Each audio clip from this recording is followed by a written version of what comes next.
Group on vaccines. And in accordance with the advice of the Scientific and Technical Advisory Group on vaccines, I'm pleased to be able to announce that Australia has completed a contract with Moderna for the purchase of 25 million mRNA vaccines. These vaccines would be provided on the basis of up to 10 million during the latter part of 2021 and 15 million during 2022. They serve two purposes. Firstly, as a reserve supply for this year if other elements of the supply chain were to run into any challenges. Secondly, they are our foundation of a booster and variant strategy. Moderna is, on the advice that we have, the most advanced of the vaccine products with relation to the capacity to adapt to booster or variant requirements. Now, we don't know everything that's going to occur in this pandemic, but our goal has been to prepare for everything that is possible. And that's been our mantra since, I think, January the 21st last year, Brendan, when he signed into being the Declaration of a Disease of Human Pandemic Potential, and then the decision of the 1st of February last year, and then all of the steps that we've taken when we laid out a plan where we said we're not immune, but we are prepared, and that's what we've done throughout. And that's why when you look at a world of up to 800,000 cases a day at the moment, hopefully just beginning to come down on the latest couple of days of figures, and Australia, with most days, 83 days this year, 0 cases of community transmission. You've had a number of initial cases recently, and yet all have been contained. So all of those elements have been in play, and all of those elements of protection. So today is the next stage of future-proofing and of preparing for the future. The agreement with Moderna, which is focused primarily on our ability for 2022 to have a booster and variant strategy, but it reinforces our ability to meet our objectives this year. The second element of it is that Christian Porter will shortly announce the commencement of an approach to market, which was contained within the budget for mRNA production in Australia. And then thirdly, as Moderna has noted in its notification under its requirements to market in the United States, they are in active discussions with the Australian government as to the possibility of production in Australia of their own Moderna mRNA vaccines. So 3 elements today: 25 million doses with a focus on the booster and variant strategy. Secondly, we will shortly, within the course of the coming 10 days, open an approach to market, which Christian Porter will lead for mRNA production in Australia. And thirdly, the acknowledgement that we are already in active discussions with Moderna as a possible candidate under that approach to market. And our hope is that we will have at least one, if not more than one, manufacturing operation in Australia. I won't make a guarantee on that, but I am confident that over the future period we will have mRNA production in Australia. Professor Murphy? Thanks, Minister. So this purchase today is in accordance with the Scientific and Technical Advisory Group strategy, which is one of significant redundancy and significant diversification in vaccines. So whilst we know we have more than enough vaccine already ordered to cover our primary vaccination program this year, this provides some additional redundancy, which we've always sought.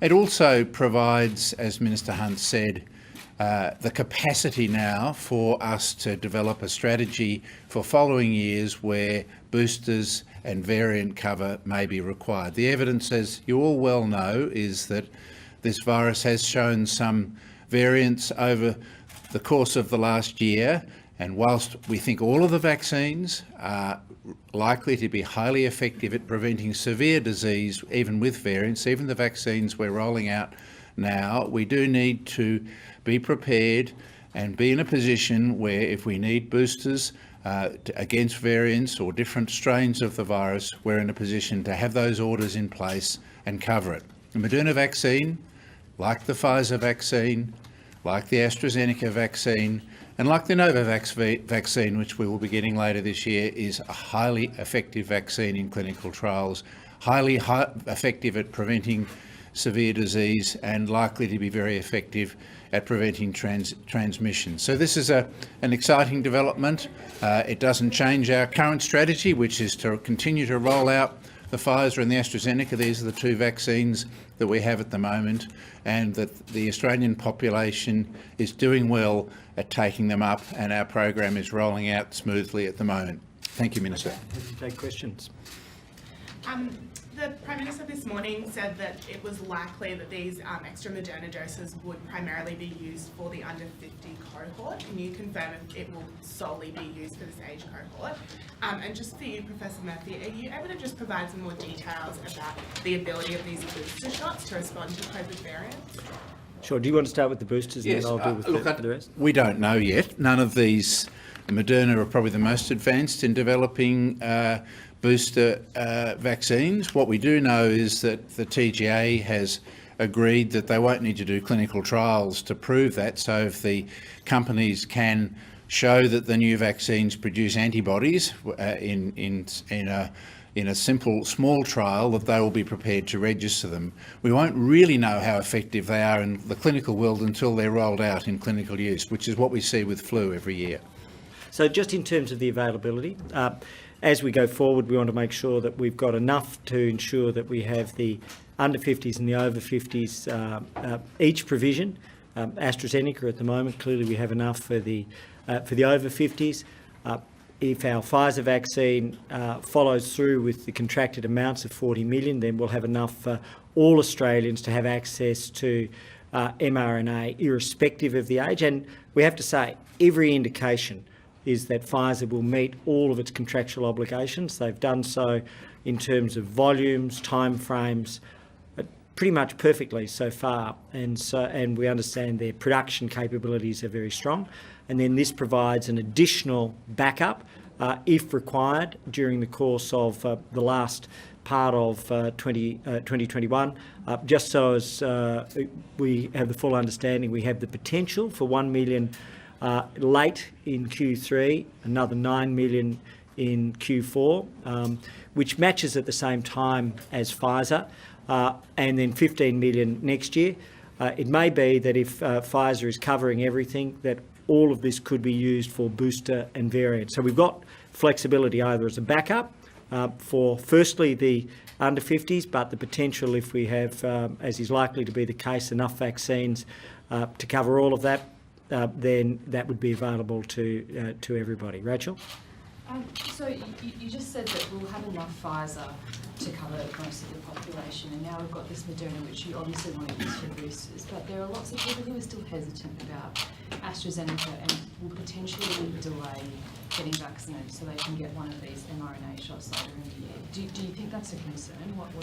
We do know there's hesitancy, and I think it's very important to acknowledge this. I think Alison McMillan, as Chief Nursing and Midwifery Officer, spoke very eloquently to this, an acknowledgement that around the world there are those that are hesitant.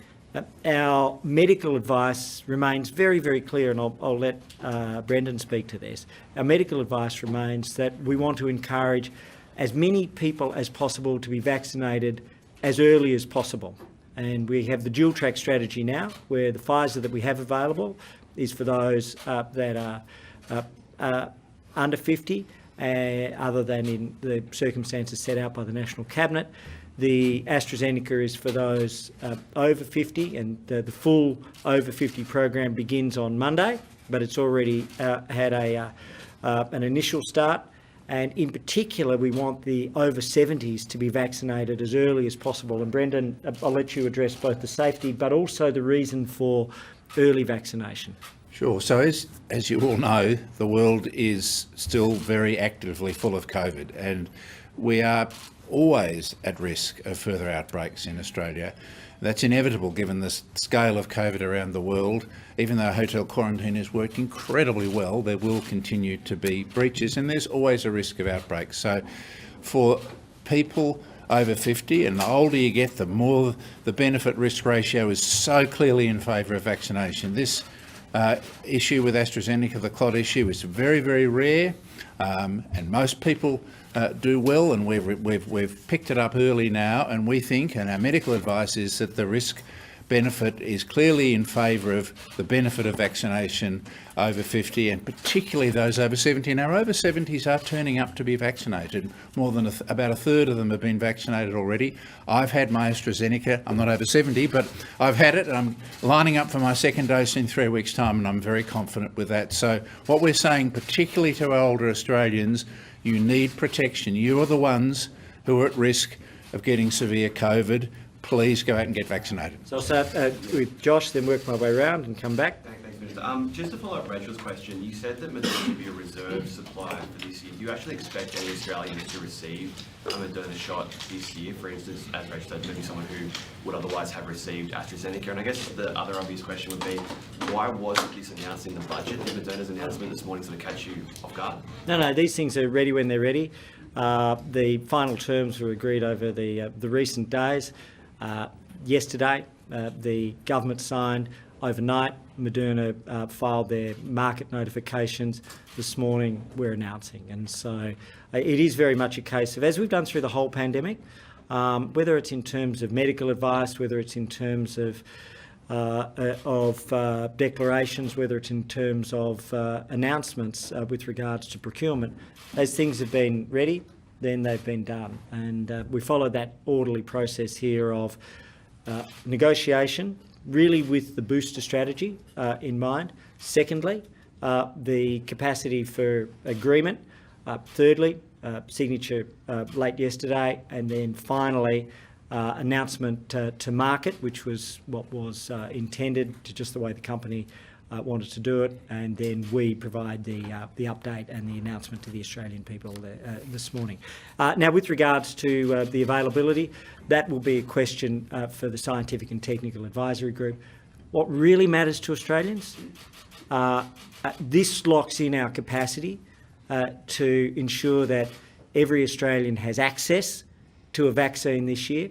And yes, it was in our thinking as we've gone forward with the budget, and these things are ready when they're ready. But that was in our thinking. But it also locks in our capacity to ensure that there is a booster strategy for every Australian next year. And we really have two main options. We have Novavax, or we have Moderna, and both are there as either a booster or as a variant strategy. Can you provide a little bit more clarity in terms of those budget assumptions as to Australians will get 1 or 2 jabs by the end of this year? And further to that, if there is hesitancy among the community who do wait for a Pfizer or indeed for a Moderna shot later in the year, will that blow out that timeline?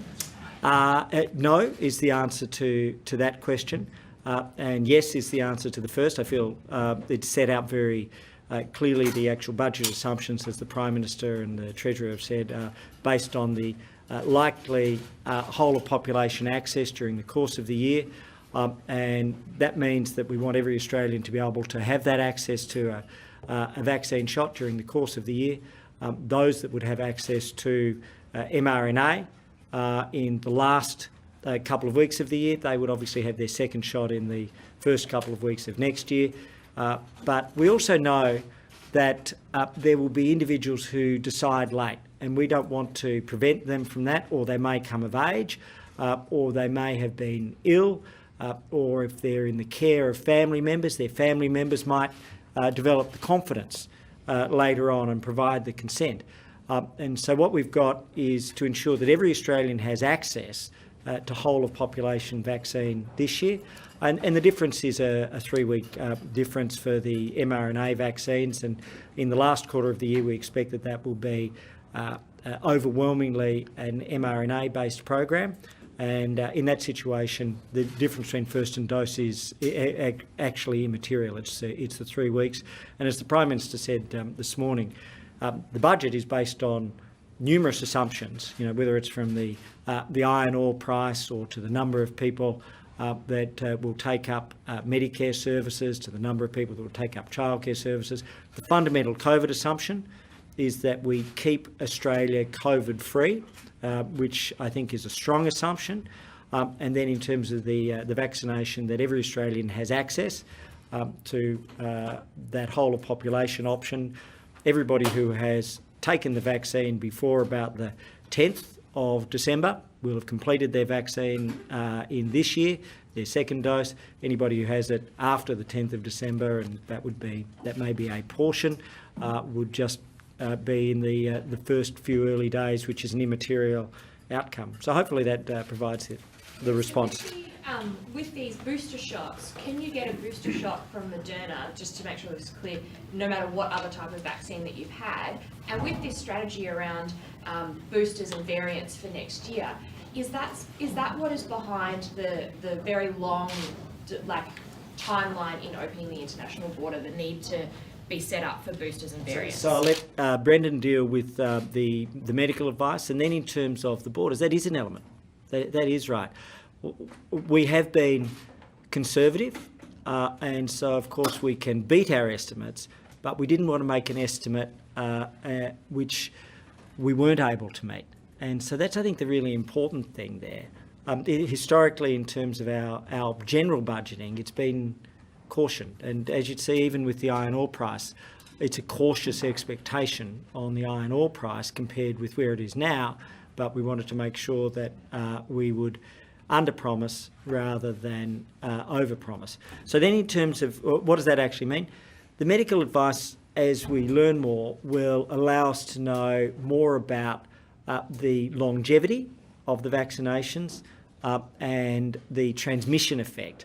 And the transmission effect is how many people are likely, although we're likely to see 100% or very near universal protection against serious illness, hospitalisation or loss of life, how many are likely nevertheless to contract the disease, which we do know is now a reality from around the world with particular types of vaccines, and what is their capacity then to pass it on to others, which we do know is a possibility, but you have a decreasing probability. So that advice will determine it.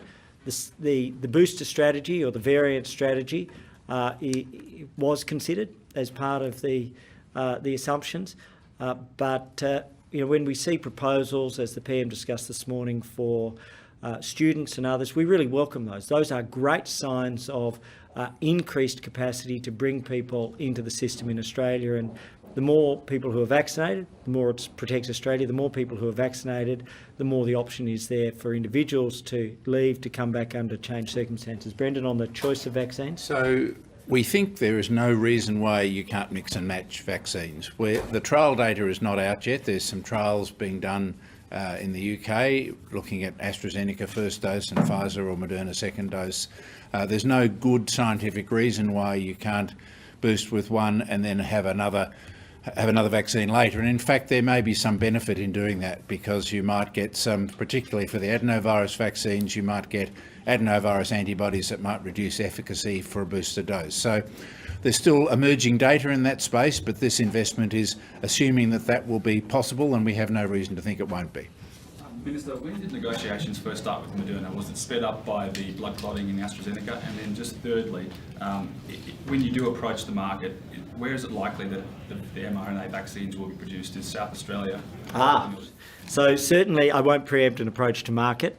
And one of the reasons is there are a range of potentially very viable approaches and proposals. I think 3 of them have been talked about publicly: CSL, Biosina, that I think you're referring to, and now Moderna. And it's only as they have acknowledged publicly that we've acknowledged. And so there are certainly others that are potential, but we don't know whether they'll be put forward. So that's why Christian Porter will lead an approach to market process to be opened in the next 10 days, and he'll have more to say on that at the time. Then in terms of Moderna, as we went through, the scientific advice was begin with Pfizer. They were the most advanced in terms of their trials. They were the most reliable in terms of their supply. That's not a reflection, it was just a hard reality call. And then throughout we have focused and followed the scientific advice. So you have talks which are ongoing, but the scientific advice was now's the time to strike with regards to a booster and variant strategy, once the belief was that they were well placed to do that. So what really to do with the AstraZeneca blood clotting that sped up your decision to? No, this was our real thought along the way was, as we get 2021 locked in, we have to be preparing for 2022. If you think of it as three horizons of short, medium and long term, we're always working on the short term and then looking at the medium, which is 2022, and the long term is the mRNA production capability to supplement the CSL vaccine production capability in Australia. When do you anticipate that we will actually have mRNA vaccines manufactured here? How long will it take to this contract negotiation, setting it up, and then actually having them roll off the line? And is the timeline for that linked to the timeline for opening international borders? Now, the mRNA production doesn't affect that because we have good, strong mRNA supplies on top of viral vector and protein. So that doesn't affect the timelines. The approach to market will reveal that, and we'll make that judgment through the approach to market. Our goal is as soon as possible. It doesn't happen overnight, is the honest answer. Brendan might be able to give you more of a guidance, but I certainly don't want to put a time on it because we're going to open an approach to market, but we've already had 3 firms publicly affirm that they will be part of that approach. So it's very unlikely to be this year. It's going to be sometime next year, I would imagine, before mRNA vaccines can be produced here. And as Minister Hunt said, our primary vaccination strategy is in no way dependent on this.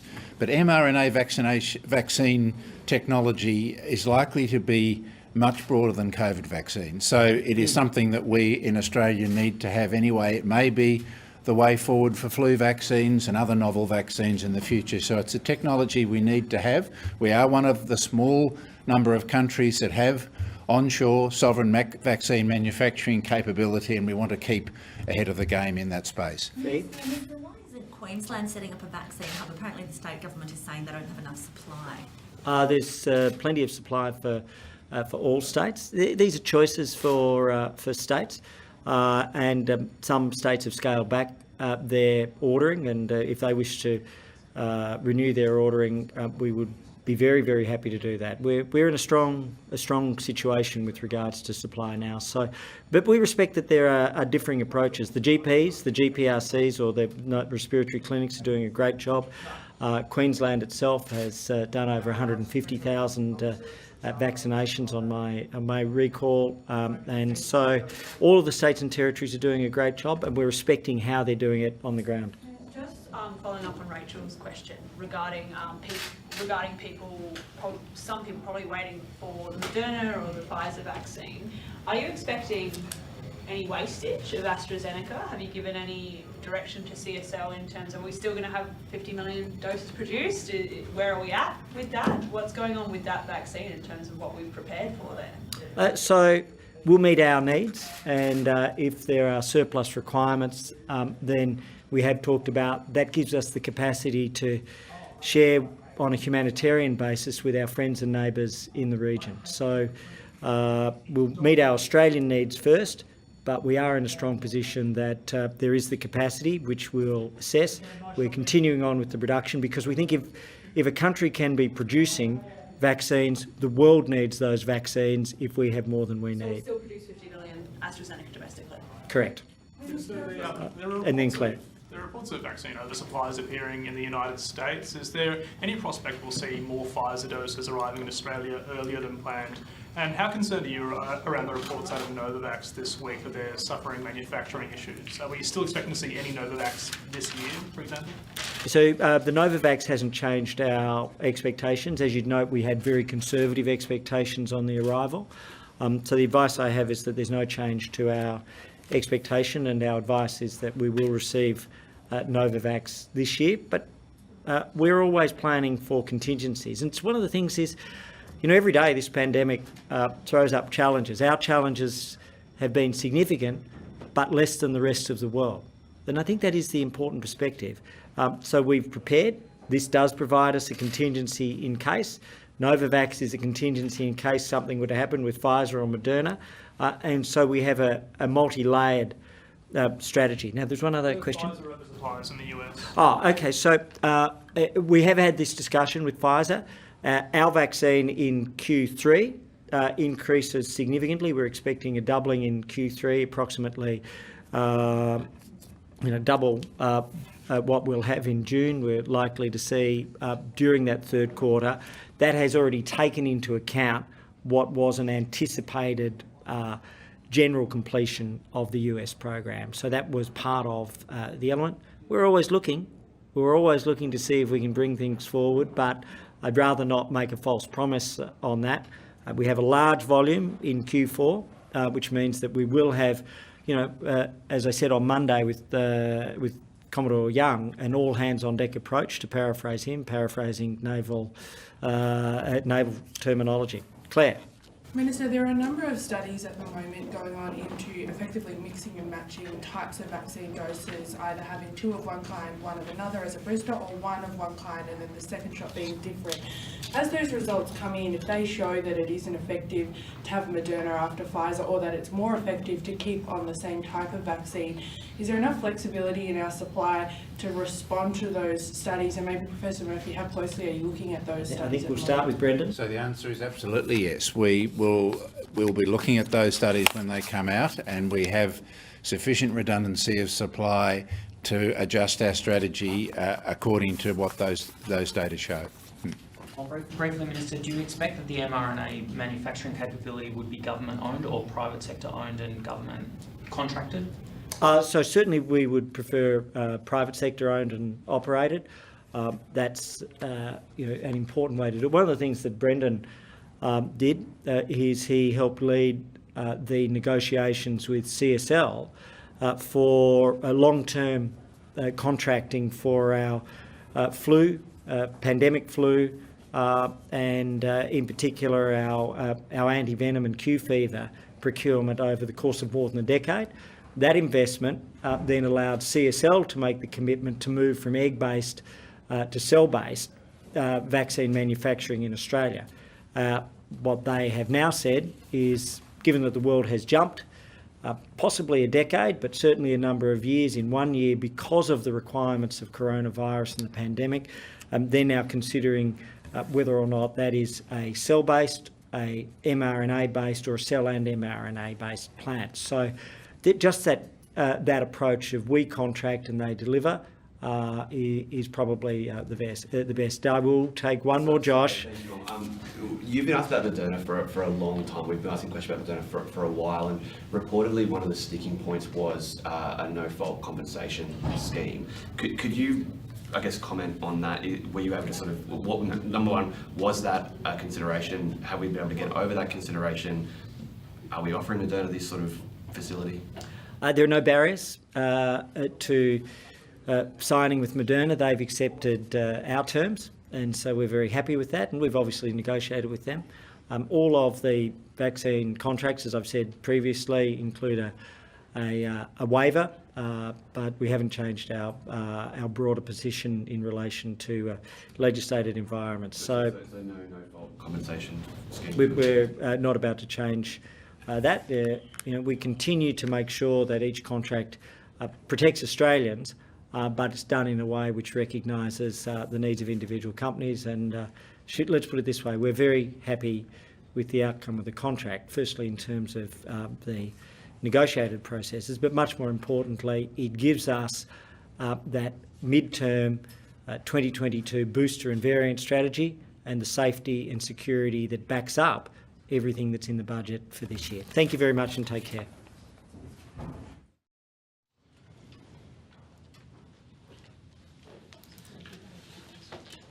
Yeah, I would have